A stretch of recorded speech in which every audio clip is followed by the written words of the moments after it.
नमस्कार. मराठी समाचार 24 मध्ये आपलं स्वागत. राज्य, देश आणि परिसरातील ताज्या व विश्वासार्ह बातम्यांसाठी पाहत रहा मराठी समाचार 24. अखेर सरकार झुकलं.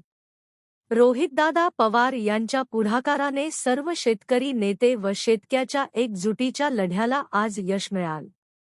अखेर जिंकलो.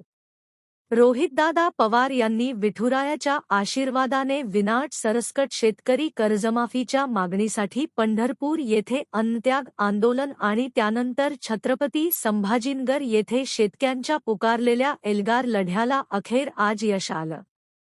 2019 मध्ये महात्मा फुले शेतकरी कर्जमाफी योजनेचा लाभ घेतलेल्या शेतकऱ्यांना पुण्यश्लोक अहिल्यादेवी होळकर शेतकरी कर्जमाफीतून वगळण्याची अट आणि नियमित कर्ज भरणाऱ्या शेतकऱ्यांना प्रोत्साहनपर लाभ मिळण्यासाठी 2025 ते 26 सालचं नियमित कर्ज भरण्याची अट या दोन्ही जाचक अटी अखेर सरकारने काढून टाकल्याची घोषणा मुख्यमंत्री देवेंद्र फडणवीस साहेब यांनी विधानसभेत केली.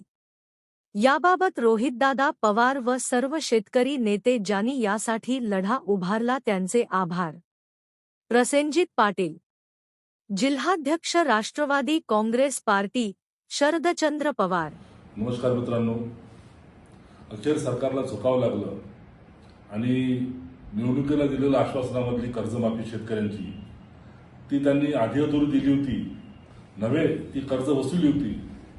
त्याला आता सरकारला झुकून आज मुख्यमंत्र्यांना जाहीर करावं लागलं आणि सर्व जाच्याकटी त्या शेतकरी थकीत कर्ज शेतकऱ्याचे असो किंवा नियमित कर्ज भरणाऱ्या शेतकऱ्याचे असो ह्या अखेर रद्द कराव्या लागल्या. आणि याला फार मोठ्या प्रमाणामध्ये रोहितदादांनी जो पुढाकार घेतला त्या पुढाकारामध्ये विठुरायाच्या साक्षीने पंढरपूरला त्यांनी अन्नत्याग आंदोलन त्या ठिकाणी सुरू केलं आणि स्वतःच्या जीवाला त्रास करून घेतला.